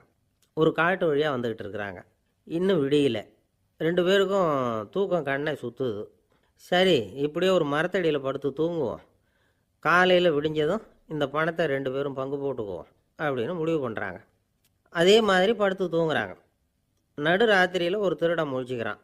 விடிகிற வரைக்கும் காத்துக்கிட்டு இருந்தால் 5,000 ரூபா தான் கிடைக்கும், இப்போவே கம்பி நீட்டினா 10,000 ரூபா கிடைக்கும் அப்படின்னு யோசித்து பார்த்துட்டு ஒரு முடிவுக்கு வந்தான். மெதுவாக அந்த 10,000த்தையும் சுருட்டிக்கிட்டு அடுத்தவனுக்கு தெரியாமல் ஓடி போயிட்டான். விடியுது. அடுத்தவன் எழுந்திரிச்சு பார்க்குறான். பணத்தையும் காணலை, பாகஸ்தனையும் காணலை. இந்த திருடன் அந்த திருடனை திட்டுறான், திருட்டு பய, அயோக்கிய பய, இப்படி அநியாயமாக கிளப்பிட்டு போட்டானே அப்படிங்கிறான். இதுலேருந்து என்ன தெரியுது? தெரியாமல் எடுத்துக்கிட்டு போகிறது திருட்டு, அயோக்கியத்தனம், அநியாயம் அப்படிங்கிறது இவனுக்கு தெரிஞ்சிருக்குது. அதனால தான் அடுத்தவனை பார்த்து இப்படி திட்டுறான். அதனால் தெரியாததுனால மனுஷன் தவறு பண்ணுறான்னு சொல்கிறது சரியில்லை. அப்படின்னா மனுஷன் பண்ணுற தவறுகளுக்கு உண்மையான காரணம் தான் என்ன? இதே சந்தேகம் அர்ஜுனனுக்கும் வந்துதான். அதனால தான் அவன் பகவானை பார்த்து கேட்குறான், மனுஷன் தன் விருப்பத்துக்கு விரோதமாக ஏதோ ஒரு சக்தியினால் பலாத்காரமாக இழுக்கப்பட்டது மாதிரி பாவம் பண்ணுறானே, அந்த சக்தி என்ன அப்படின்னு கேட்குறான். இதுக்கு பகவான் பதில் சொல்கிறார், காமமும் குரோதமும் தான் அந்த சக்திகள், அதாவது ஆசையும் சினமும். இது 2ம் உன்னுடைய எதிரிகள் அப்படிங்கிறத புரிஞ்சுக்கோ அப்படிங்கிறார். இன்னமும் நுணுக்கமாக பார்த்தா காமத்தினுடைய மறு உருவங்கள் தான் குரோதமும் லோபமும். ஆசை நிறைவேறலைன்னா குரோதம், அதாவது கோபம். ஆசை நிறைவேறிட்டதுன்னா லோபம், அதாவது பேராசை. பாவத்தை கண்ட்ரோல் பண்ணணும்னா அதுக்கு மெயின் சுவிட்சு எது அப்படிங்கிறது இப்போ தான் தெரியுது. அதுக்கு மனுஷன் தெரிஞ்சே தான் தவறு பண்ணுறான் அப்படின்னு பேசிக்கிட்டோமே. அதுக்கு ஒரு உதாரணம். ஒரு ஆள் ஹோட்டலில் சாப்பிட போனான். சாப்பிட்டு முடித்தான். எழுந்திரிச்சு முதலாளிகிட்ட பில்லை கொடுத்தான். காசை கொடுக்கல. முதலாளி பணம் கொடுன்னு கேட்டார். இவன் என்கிட்ட பணம் இல்லைன்னா. முதலாளி கொஞ்சம் கூட அலட்டிக்கல. உள்ளே இருந்து ஒரு ஆளை கூப்பிட்டார். இவனை கூப்பிட்டுட்டு போய் இட்லி மாவு ஆட்ட சொல்லுன்னார். இவனும் கவலைப்படாமல் உள்ளே போயிட்டான். அப்போது அழைச்சிட்டு போகிற ஆள் கேட்குறான், ஏன் சார் சாப்பிட்றதுக்கு முன்னாடி காசு இல்லைங்கிறது உங்களுக்கு தெரியாதா அப்படின்னு கேட்குறான். தெரியும், காசு இல்லைங்கிறதும் தெரியும், காசு இல்லாமல் சாப்பிட்டா மாவாட்டணுங்கிறதும் தெரியும் அப்படின்னா அந்த ஆள். அப்படின்னா நீங்கள் உங்கள் வீட்லேயே சாப்பிட்ருக்கலாமே அப்படின்னு கேட்குறான் அவன்.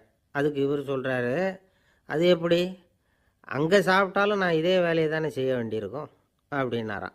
நம்மளை மாதிரி ஒரு ஆசாமி அவன் நம்மளை மாதிரியே கற்பனை பண்ணான். அதாவது நாம் தான் இந்த உலகத்தில் ரொம்பவும் கஷ்டப்படுறோம், மற்றவங்கள்லாம் சந்தோஷமாக இருக்கிறாங்க அப்படின்னு அவன் நினச்சிக்கிட்டான். அவன் ஒரு நாள் கடவுளை வேண்டிக்கிட்டானான், சுவாமி இந்த உலகத்தில் எவ்வளவோ பேர் இருக்கிறாங்க, ஒவ்வொருத்தருக்கும் ஒவ்வொரு விதமான கஷ்டம் இருக்கலாம், ஒத்துக்கிறேன், இருந்தாலும் எனக்கு அது கொஞ்சம் அதிகமாக இருக்கிறது மாதிரி தெரியுது. அதனால் நீங்கள் எனக்காக ஒரு சின்ன உதவி செஞ்சால் போதும். அது வேறு ஒன்றும் இல்லை, என்கிட்ட இருக்கிற துயரங்களை இன்னொருத்தர் யாருக்கிட்டையாவது கொடுத்துருங்க, அவர்கிட்ட இருக்கிற துயரங்களை என்கிட்ட மாற்றி கொடுத்துருங்க, ஒரு மியூச்சுவல் ட்ரான்ஸ்ஃபர், அவ்வளவுதான், அப்படி பண்ணிவிட்டா போதும் அப்படின்னு வேண்டிக்கிட்டானான். அன்னைக்கு ராத்திரியே அவன் ஒரு கனவு கண்டிருக்கான். வானத்திலேருந்து ஒரு குரல் கேட்டிருக்கு. அது என்ன சொல்லிச்சு தெரியுமா? ஏ ஜனங்களே, எல்லாரும் அவங்கவுங்க கஷ்டங்களை ஒரு பையில் போட்டு எடுத்துக்குங்க, அப்படி எடுத்துக்கிட்டு நேராக இந்த ஊர் எல்லையில் இருக்கிற கோயிலுக்கு வந்து சேருங்க அப்படின்னுது அந்த குரல். ஆஹா, கடவுள் நம்ம பிரார்த்தனைக்கு செவி சாய்ச்சுட்டார் அப்படின்னு சந்தோஷப்பட்டான் இவன். உடனே என்ன பண்ணான், தன்கிட்ட இருந்த கஷ்டத்தையெல்லாம் ஒரு சாக்கு பையில் போட்டு எடுத்துக்கிட்டான். வீட்டை விட்டு வெளியில் வந்தான். தெருவில் இறங்கி நடக்கிறான். அங்கே பார்த்தா ஏகப்பட்ட பேர் ஆளுக்கு ஒரு பையை தூக்கிக்கிட்டு கோயிலுக்கு போய்கிட்டு இருக்கிறாங்க. சில பேர் மூட்டையாக கட்டி தலையில் சுமந்துக்கிட்டு போய்கிட்டு இருக்கிறாங்க. இவன் பார்த்தான். இவனுக்கு ரொம்ப ஆச்சரியமாக இருந்தது. ஏன்னா எல்லாரும் வச்சிருக்கிற பை இவன் பையை விட பெருசாக இருந்தது. இவன் பை தான் இருக்கிறதுலே கொஞ்சம் சின்னதாக தெரிஞ்சுது. இப்போ அவன் மறுபடியும் சாமியை வேண்டிக்கிட்டான், கடவுளே இப்போ உள்ள சூழ்நிலையை கவனித்தா என்கிட்ட இருக்கிற பையே பரவாயில்லன்னு தோணுது, அதனால் வேற பை எதையும் மாற்ற வேணாம், இதுவே பரவாயில்ல, இந்த பையோடு திரும்பி வீட்டுக்கு போனால் போதும்னு நினைக்கிறேன் அப்படின்னு எதோ நினைக்க ஆரம்பிச்சுட்டான் அவன். எல்லோரும் கோயிலுக்கு போய் சேர்ந்தாங்க. கோயிலில் அந்த குரல் மறுபடியும் கேட்டுது, எல்லாரும் அவங்கவுங்க பைகளை சுகத்தில் தொங்க விடுங்க, திடீர்னு விளக்குகள் அணையும், மணி அடிக்கப்படும், அதுதான் அடையாளம், அந்த சமயத்தில் இருட்டில் உங்களுக்கு வேண்டிய பையை நீங்கள் மாற்றி எடுத்துக்கலாம், தேர்ந்தெடுத்துக்கலாம், வெளிச்சம் இருக்கிறப்பவே உங்களுக்கு பிடிச்ச பைக்கு பக்கமாக பார்த்து நீங்கள் நின்றுக்கலாம் அப்படின்னு சொல்லி விவரம் சொல்லிச்சான் அந்த குரல். அப்படி சொன்னதுக்கப்புறம் திடீர்னு விளக்கு அணைஞ்சிது, மணி அடிச்சுது. கொஞ்ச நேரம் கழித்து மறுபடியும் விளக்குகள்லாம் எரிஞ்சுது. இப்போ பார்த்தா எல்லாரும் அவங்கவுங்க பையையே கெட்டியாக பிடிச்சிக்கிட்டு நிற்கிறாங்க. இவனும் அப்படியே நிற்கிறான். இவன் மெதுவாக பக்கத்தில் நிற்கிறவங்ககிட்ட கேட்டானா, ஏன் நீங்கள் பையை கையிலேயே வச்சுருக்கிறீங்க, செவுத்தில் மாட்டலையா அப்படின்னு கேட்டிருக்கான். இல்லைப்பா, நீ ஏன் கையிலேயே வச்சுருக்கிறியோ அதே காரணத்துக்காக தான் நாங்களும் வச்சுருக்குறோம். நம்ம கவலைகளை பற்றி நமக்கு ஓரளவுக்காவது தெரியும், ஆனால் மற்றவங்க கவலைகள் நமக்கு பரிச்சயம் இல்லாதவை, பழக்கம் இல்லாதது.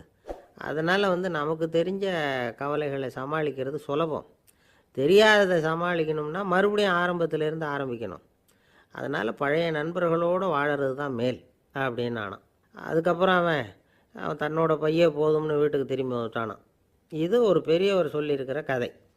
அதனால் நம்மக்கிட்ட இருக்கிற கஷ்டங்கள் தான் பெருசு, அதை இன்னொருத்தங்கிட்ட கொடுத்துட்டு மாற்றிக்கலாம் அப்படின்னு நினைக்கிறது தப்பு. இதே மாதிரி இன்னொரு சம்பவம். ஒரு ஊரில் ஒரு நாள் ராத்திரி ஆகாயத்திலேருந்து கடவுள் குரல் கேட்குது. இந்த ஊரில் இருக்கிற ஜனங்கள்லாம் கொஞ்சம் கவனிங்க, உங்களுக்கு ஒரு செய்தி. அதாவது இங்கே இருக்கிற ஜனங்கள்லேயே கொஞ்சம் கூட கவலையே இல்லாத ஆள் யாருன்னு எனக்கு தெரியணும். அதனால் எல்லாரும் அவங்கவுங்க கவலைகளை ஒரு பையில் போட்டு எடுத்துக்கிட்டு கோயிலுக்கு வாங்க அப்படின்னார் கடவுள். உடனே வரிசையாக எல்லாரும் வர ஆரம்பித்தாங்க. எல்லார் கையிலையும் பை இருந்தது, சின்னதும் பெருசுமா. கவலையே இல்லாத ஆள் யாருன்னு தேடினார் கடவுள். ஒரே ஒரு ஆள் மட்டும் கையில் எதுவும் இல்லாமல் வெறும் கையை வீசிக்கிட்டு ரொம்ப ஜாலியாக நடந்து வந்துக்கிட்டு இருந்தான். கடவுள் அவங்ககிட்ட போனார். ஏன்ப்பா உனக்கு கவலையே இல்லையா அப்படின்னு கேட்டார். எனக்கும் சில கவலைகள்லாம் உண்டு அப்படின்னானா அவன். எங்கே அதெல்லான்னு கேட்டிருக்கார் கடவுள். பின்னாடி லாரியில் வந்துக்கிட்டு இருக்கு அப்படின்னானா அவன். சங்கீத வித்வான்களில் பல வகை உண்டு.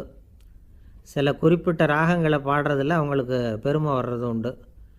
ஆனால் ஒருத்தர் இருந்தார், அவரால் ஒரு ராகத்துக்கே பெருமை வந்தது. அந்த ராகத்தை அவர் வாசித்து கேட்கணும் அப்படின்னு சொல்லுவாங்க. அது என்ன ராகம்னா தோடி ராகம். சரி, அந்த வித்வான் யாருன்னா அவர் தான் திருவாவடுதுறை ராஜரத்னம் பிள்ளை. பேராசிரியர் கல்கி ஒரு சமயம் தம்முடைய பத்திரிகையில் எழுதினாராம். அதை அப்படியே படிக்கிறேன் கேளுங்களேன். ஆகா, ஸ்ரீ ராஜரத்னம் பிள்ளையின் தோடி ஆலாபனையை முதலில் கேட்டபோது அவருடைய கற்பனையை விட்டு தள்ளுங்கள். நம்முடைய மனதில் என்னென்ன இன்பமயமான கற்பனைகள் எல்லாம் உதித்தன. குழந்தை தாயிடம் கொஞ்சம் குரலை கேட்டோம், அன்னை குழந்தையிடம் கொஞ்சம் குரலை கேட்டோம், ரதியும் மன்மதனும் பேசிக்கொண்ட காதல் மொழிகளை கேட்டோம், முருகன் சிவபெருமான் செவிகுளிர மொழிந்த உபதேசத்தை கேட்டோம், கலைமகள் கவிஞனுக்கு அருளிய ஆசி மொழிகளை கேட்டோம், நாரத முனிவருடைய தம்பூரா சுருதியை கேட்டோம், ராவணன் தன் எலும்பை ஒடித்து வீணையாகச் செய்து வாசித்த கானத்தை கேட்டோம், கானப்பறவைகளின் கலகல ஒலியை கேட்டோம், கோலக் குயில்களின் குரல் இனிமையை கேட்டோம். இப்படிலாம் பேராசிரியர் கல்கி விமர்சனம் எழுதியிருக்கிறார். திருவாவடுதுறை ராஜரத்னம் பிள்ளை அவர்களுடைய வாசிப்பை கேட்டுட்டு டிஎன் ராஜரத்னம் பிள்ளை இறந்து போனார். அப்போது கவிஞர் கண்ணதாசன் எழுதினார், செவியனில் ஓடி எங்கள் சிந்தையில் ஓடி இந்த புவியெல்லாம் ஓடி நின்பார் பொங்கிய தோடி வேறெங்கு எவரிடம் போகும் ஐய இனி அதை காப்பார் யாவர் அவிந்தனின் சடலத்தோடே அவிந்தது தோடிதானும் அப்படின்னு எழுதினாராம். அந்த அளவுக்கு அவருடைய தோடியை ரசித்தவர்கள் உண்டு. அதே மாதிரி தோடின்னா என்னன்னு தெரியாமலே அவரை ரசித்தவங்களும் அந்த காலத்தில் உண்டு. அதாவது ஒரு பெரிய சபையில் இவர் வாசிச்சுக்கிட்டு இருக்கிறார். பாதியில் ஒரு பெரிய மனுஷன் உள்ளே வந்தார். அவர் உடம்புல பட்டு வேஷ்டி, ஜருகை, அங்கவஸ்திரம், வாயில் வெத்தலை, வாசனை புகையில, காதில் வைரக்கடுக்கன், கழுத்தில் தங்க சங்கிலி, கை விரல் பூரா மோதிரம், கையில் ஒரு வெள்ளி வெத்தலை புட்டி, உதவிக்கு 2 பேர் பக்கத்தில். இவ்வளவு பந்தாவோடு வரார் கச்சேரி கேட்குறதுக்கு. இப்படி வந்தவர் முதல் வரிசையில் உட்கார்ந்தார். வித்வான் வாசித்து முடித்ததும் இவர் அவரை பார்த்து, ஐயா, நீங்கள் தோடி வாசிக்கிறதுல ரொம்ப கெட்டிக்காரர்னு கேள்விப்பட்டிருக்கேன், அதை கேட்குறதுக்காக தான் மெனக்கிட்டு வந்திருக்கிறேன், அதை வாசிங்களேன் அப்படின்னாராம் இந்த பெரியவர். ராஜரத்னம் பிள்ளைக்கு ஒன்றும் புரியல. ஏன்னா இது வரைக்கும் அவர் வாசிச்சுக்கிட்டு இருந்ததே அந்த தோடி ராகத்தை தான். அதை வாசித்து முடித்ததும் அதை வாசிங்களேன்னு இவர் கேட்குறார். அப்படின்னா இவரோட ஞானம் எப்படிப்பட்டது? இவ்வளவும் கேட்டுட்டு இப்படி கேட்குறாரே அப்படின்னு அவர் யோசிச்சிருக்கிறார் ராஜரத்னம் பிள்ளை. உடனே என்ன பண்ணார் தெரியுமா? பக்கத்தில் ரொம்ப சாதுவாக சுருதி போட்டுக்கிட்டு இருந்த ஒரு முதுகில் ஓங்கி ஒரு குத்து விட்டாராம். அவருக்கு ஒன்றும் புரியல, எதுக்கு நம்மளை அடிக்கிறார் இவர், நம்மளை குத்துறாரு வித்வான்னு. அவர் அதிர்ச்சியால் இவர் நிமிர்ந்து பார்த்துருக்கார். அப்போ ராஜரத்னம் பிள்ளை சொன்னாராம், ஏய்யா ஐயா பெரிய மனுஷன், என்னுடைய பரம ரசிகர், தோடி ராகம் கேட்கணுங்கிறதுக்காக இவ்வளோ தூரம் வந்திருக்கிறார், வரிசையில் உட்காந்துருக்கார். நீ இந்த சமயம் பார்த்து தோடி ராகம் வாசிக்கிற நாதஸ்வரத்தை வீட்டில் வச்சுட்டு வந்துட்டியே, இப்போ ஐயாவுக்காக அந்த ராகத்தை நான் எப்படி வாசிக்கிறது அப்படின்னு சொல்லிவிட்டு மறுபடியும் முதுகில் ஒரு அடி கொடுத்தாராம். அடி வாங்கினவருக்கே சிரிப்பு அடக்க முடியலையா. ஒரு மனுஷனை பார்த்து என்கிட்ட வாலாட்டாதே அப்படின்னு சொன்னால் அவன் நம்மக்கிட்ட ஏதோ வம்புக்கு வர்றான்னு அர்த்தம். ஒரு நாயை பார்த்து யாரும் என்கிட்ட வாலாட்டாதே அப்படின்னு சொல்கிறது இல்லை. ஏன்னா நாய் வாலாட்டுனா அது நம்மக்கிட்ட தன்னுடைய நன்றியை தெரிவிக்கிறதாக நினச்சிக்கிட்டு இருக்கிறோம். ஆனால் அது அப்படி இல்லை அப்படின்னு சொல்கிறாங்க அது சம்பந்தமான நிபுணர்கள். ஒரு நாய் தன்னுடைய வாலை இந்த பக்கமும் அந்த பக்கமுமா இப்படியும் அப்படியும் ஆட்டிக்கிட்டு இருந்தா அது பதட்டத்தில் கூட இருக்கலாம். நாய் நட்பாக இருந்தாலும் வாலாட்டும், ஆத்திரத்தில் இருந்தாலும் வாலாட்டும், கோபத்தில் இருந்தாலும் வாலாட்டும், குழப்பத்தில் இருந்தாலும் வாலாட்டும், மகிழ்ச்சியாக இருந்தால் கூட அது வாலாட்டும். அதை நாம் தப்பாக புரிஞ்சுக்கிட்டு அதுக்கிட்ட போய் மாட்டிக்கக்கூடாது. நாயை பற்றி எனக்கு நல்லா தெரியும் அப்படின்னு சொல்கிறவங்க கூட அதுக்கிட்ட கடி வாங்கிட்டு நிற்கிறது உண்டு. நிபுணர்கள் என்ன சொல்கிறாங்க தெரியுமா? எப்போவுமே நாய்கள் திடீர்னு கடிச்சு விடுறதில்ல, கடிக்கிறதுக்கு முன்னாடி சில அறிகுறிகளை காட்டும். அதை சரியாக புரிஞ்சுக்கிட்டோம்னா தப்பிச்சுக்கலாம். ஒரு வீட்டுக்கு போகிறீங்க, அங்கே புதுசாக ஒரு நாயை பார்க்குறீங்க, உடனே அதுக்கிட்ட போய் குனிஞ்சு சிரிச்சுக்கிட்டே அது தலையில் தட்டுறீங்க. இது ரொம்ப தப்பான். ஒரு நாய் இன்னொரு நாயை நேருக்கு நேர் பார்த்து பல்ல காட்டுனா அது தன்னுடைய தன்முனைப்பை காட்டுதுன்னு அர்த்தமா. உன்னை விட நான் பெரியவன் அப்படின்னு சொல்லுதுன்னு அர்த்தம். அதனால் நீங்கள் அது மாதிரி கிட்ட போய் சிரிக்கிறோம் அப்படின்னு நினச்சிக்கிட்டு பல்ல காட்டினா உங்களையும் எதிரியாக நினச்சிரும். இன்னொரு விஷயம் என்னென்னா, தலையில் தட்டுனா நாய்க்கு பிடிக்காது. அது தன்னை அடக்கிறதாகவும் அச்சுறுத்துறதாகவும் நினச்சிக்கிட்டு இருக்கும். சரி, அப்படின்னா புதுசாக ஒரு இடத்துல அல்லது வீட்டில் நாய்க்குட்டியை பார்த்தா என்ன பண்ணுறது? நீங்கள் சும்மா இருங்க, அதுவாக கிட்ட வரட்டும். அதுக்கப்புறம் அதுக்கிட்ட கனிவாக பேசுங்க. கன்னம், மார்பு, தோல் இங்கெல்லாம் தட்டலாம், தப்பு இல்லையா? தலையில் தான் தட்டப்படாதான். ஒரு நாய் உங்களை நோக்கி ஓடி வருது, நீங்களும் ஓடுனா அது துரத்த ஆரம்பிச்சிடும். அசையாமல் சில மாதிரி நின்றுடுங்க, அது கிட்ட வராது. அதுக்கு ஆர்வம் இல்லாமல் போயிடும். ஒரு தெருவில் சின்ன பிள்ளைங்க நிறைய பேர் விளையாடிக்கிட்டு இருக்கிறாங்க. அப்போ சில நாய்கள் அங்கே ஓடி வருது. எல்லாரும் ஓடினாங்க. அப்படி ஓடுறப்போ ஒரு பையன் கால் தடிக்க கீழே விழுந்துட்டான். என்னாச்சு தெரியுமா? துரத்திட்டு வந்த நாய்கள்லாம் கீழே விழுந்தவன ஒன்றும் செய்யலை, அவன்கிட்டே போகல. ஓடிக்கிட்டு இருந்தாங்கல்ல பசங்க, அவங்கள துரத்திக்கிட்டு அவங்க பின்னாடி ஓடிச்சான். அதுதான் நாய்களுடைய சுபாவம். ஒரு நாய் நம்மளை நேருக்கு நேர் முறைச்சி பார்க்குதுன்னு வச்சுங்க, நாமளும் அதை முறைச்சி பார்க்கக்கூடாது. நாம் வேறு பக்கம் எங்கேயாவது பார்க்க ஆரம்பிச்சிடணும். ஒரு நாய் கோபமாக இருந்ததுன்னா அதோட வால் உறுதியாக நேராக நிற்கும். ஒரு நாய் பணிந்து போனால் அல்லது பயந்து போனால் அது தன்னோட வாலை காலுக்கு நடுவில் வச்சுக்கும். ஒரு நாய் நம்மளை பார்த்து பயந்து நிற்கிதுன்னு வச்சுங்க, அதனால் நமக்கு ஆபத்து இல்லைன்னு நினச்சிடக்கூடாது. உங்களை பார்த்துட்டு ஒரு நாய் ஒடுங்குச்சுன்னா நீங்கள் விலகி போயிடணும் அப்படின்னு அது நினைக்கிது. நிறைய பேர் பயந்து போன நாயால் கடிபடுறாங்க. இவன் நம்மளை விட பெரிய ஆள், மாட்டிக்கிட்டோம், வேறு வழி இல்லை அப்படிங்கிற நினப்பில் தான் நாய் கடிக்க ஆரம்பிக்குதான். இதே மாதிரி சங்கிலியால் கட்டி போடப்பட்டிருக்கிற நாயும் ஆபத்தானது தான். தொடர்ந்து கட்டி போட்டிருந்தா காலப்போக்கில் அது ஒரு மாதிரி ஆகிடும். நாய் குழந்தைகளை கடிக்காது அப்படின்னு சில பேர் சொல்லுவாங்க. அதுவும் ஒரு தவறான நம்பிக்கை. அதனால் சின்ன குழந்தைகளை தனியாக நாயோட விளையாட விடக்கூடாது. ஆகக்கூடி நாயை பற்றி நிறைய விஷயம் புரிஞ்சிக்க வேண்டியிருக்குது. ஒருத்தர் தன்னுடைய நண்பர் வீட்டுக்கு போயிருந்தார். அவசியம் எங்கள் வீட்டில் சாப்பிட்டுட்டு தான் போகணும் அப்படின்னு ரொம்ப அன்பாக சொல்லிவிட்டார். அதை மீற முடியல இவரால். சரின்னு உட்காந்துட்டார். சாப்பாடு போட்டாங்க, சாப்பிட ஆரம்பித்தார். அவங்க வீட்டில் கட்டி போட்டிருந்த நாய்க்குட்டி இவர் சாப்பிட்றத முறைச்சி பார்த்துது. ஏன் இப்படி என்ன அது முறைச்சி பார்க்குது உங்கள் வீட்டு நாய்க்குட்டி அப்படின்னு அவர் கேட்டார். அப்போ அவங்க சொன்னாங்களாம், அதுக்கிட்ட ஒரு கெட்ட பழக்கங்க, தன்னோட தட்டில் யார் சாப்பிட்டாலும் அது அப்படி தான் முறைச்சி பார்க்கும் அப்படின்னாரா அவர். அசோக மன்னர் வந்துக்கிட்டு இருக்கார். அவருடைய ஆலோசகர்கள் எல்லாம் பக்கத்தில் வந்துக்கிட்டு இருக்கிறாங்க. அந்த சமயத்தில் எதிரில் ஒரு புத்த பிக்ஷு வர்றார். அசோகர் பார்க்குறார். ஓடி போய் அவர் காலில் விழுந்து வணங்குறார். அசோக மன்னரின் தலை அந்த புத்த துறவியின் பாதத்தில் பட்டுக்கிட்டு இருக்கு. பக்கத்தில் நின்றுக்கிட்டு இருந்த அமைச்சருக்கு இது ரொம்ப சங்கடமாக போச்சு. ரொம்ப வருத்தப்பட்டார். நம்ம அசோக சக்கரவர்த்தி எப்பேற்பட்டவர், அவரோட தலை ஒரு சன்னியாசியின் பாதத்தில் படுறதா அப்படின்னு நினச்சி ரொம்ப கவலைப்பட்டார். அரண்மனைக்கு திரும்பினதும் அமைச்சர் மெதுவாக ஆரம்பித்தார். அரசே, எனக்கு ரொம்ப வருத்தமாக இருக்குது அப்படின்னார். எதுக்குன்னார் மன்னர். அசோக சக்கரவர்த்தியின் தலை, அதாவது அந்த சிரம், ரொம்ப மதிப்புமிக்க ஒன்று. அது ஒரு சன்னியாசியின் காலில் படலாமா அப்படின்னார். அசோகர் பதில் சொல்லலை, சிரித்தார், போயிட்டார். அதுக்கப்புறம் ஒரு சரியான சந்தர்ப்பத்துக்காக காத்துக்கிட்டு இருந்தார். ஒரு நாள் அமைச்சரை கூப்பிட்டார். எனக்கு 3 தலைகள் வேணும் அப்படின்னார். சொல்லுங்க, கொண்டுகிட்டு வரேன் அப்படின்னார் அமைச்சர். அசோகர் சொன்னார், முதல்ல எனக்கு தேவையானது ஒரு ஆட்டின் தலை, 2வது ஒரு புலியின் தலை, 3வது ஒரு மனிதனின் தலை. இதுதான் அசோகர் கேட்டது. எங்கே இருந்தாலும் கொண்டு வாங்கன்னார். அமைச்சர் புறப்பட்டார். ஆட்டுத்தலை, புலித்தலை கிடச்சிட்டுது. அப்புறமா ஒரு சுடுகாட்டுக்கு போய் ஒரு மனித தலையும் சேகரம் பண்ணிட்டு ராஜாக்கிட்ட வந்துட்டார்.